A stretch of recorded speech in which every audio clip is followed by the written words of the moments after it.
Oh boy, I just heard the first ad from the Conservative MP candidate here. Prince Rupert Ellis is his name. Common Sense. The Common Sense Conservatives. That's how he starts his ad. Red flag right there. The only way you can say common sense, because it's simpleton type strategies, if they even get into the details, which they don't usually do.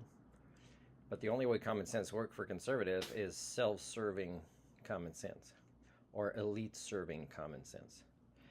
I gotta say as well that I didn't see it. I mean, I'll try to get some footage. Supposedly, Carney did pretty well in the French conversation in Quebec in the last few days, and I can't say he's a better man than I am because he doesn't have the same triggers from living or visiting Quebec. But I gotta say, I was let down as a youth going to La Commission Scolaire des Draveurs as a school district, and I could see that they didn't evolve when I worked for them later on. So, yes, I know Roquebezaret, and, like they made a joke of feeding their kids Roquebezaret in some of their sketches, these Kraft slices of cheese, right? They said it's a good source of salty orange color product, right? But really it's true. We were often fed poorly, and of course our brains didn't get to be that great. And when you don't address,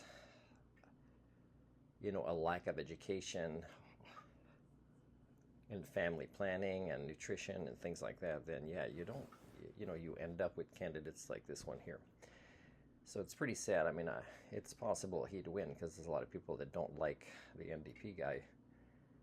I don't know. I'm still looking for a lot of projects to leave here, even though I have housing that I've worked 2.5 years to get.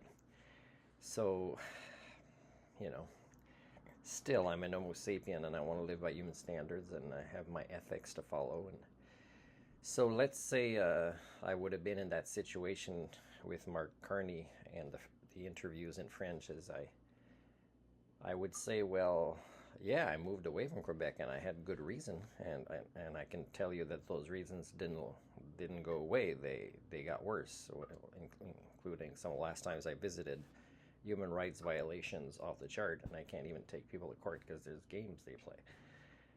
Now there's also the fact that you might call me a sellout or a vendu, and yet you promote Quebecers going to Florida. It's kind of hard to you think that's a normal part of your culture. It's kind of weird, Céline Dion, who married her manager, and I don't think her family said, hey, you might want to wait a couple of years and see if you meet somebody close to your age, and if that has a negative impact on your career, just believe in your talent, believe in yourself.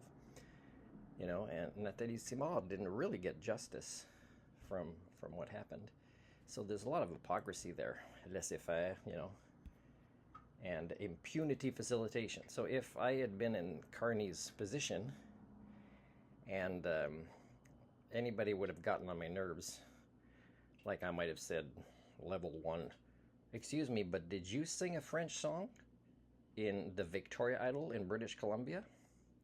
Oh, okay. Where it's majoritively English? No, okay.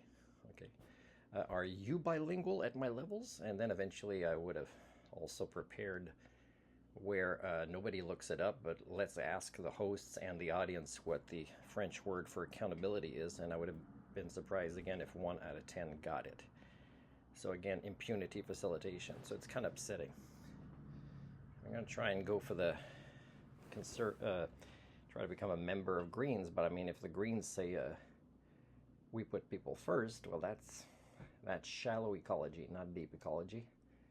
And they should say we put people before, let's say, capitalism. And capitalism, by the way, is mutually incompatible with democracy. Okay, it is. And if you really want to put people first, it looks something like a word we don't talk about in North America, although it's better than capitalism. Okay, and that's how ignorant and hypocrite that we are. So, yeah, I mean, Greens should not put people first. They should put, if they want to put people first, they should say all people's first.